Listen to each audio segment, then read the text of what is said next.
gözlüm seni duyunca. Hep kıskandım seni elden yıllar boyunca.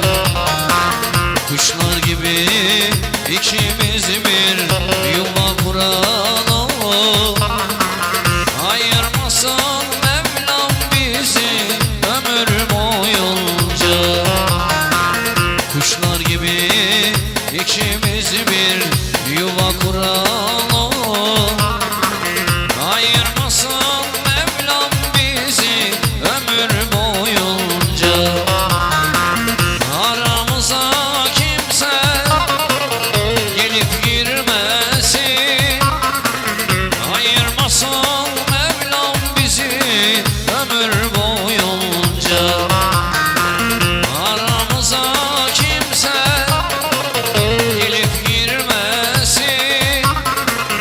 Ayırmasın Mevlam bizi ömür boyunca.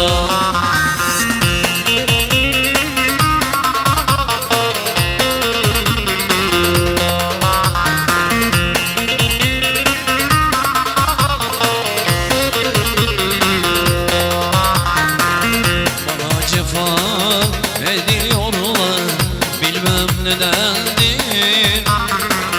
Benim korkum senden değil, kaderimdendir.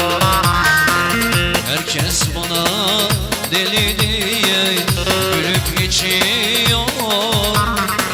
Senin aşkın beni kara gözlüm deli ediyor. Herkes bana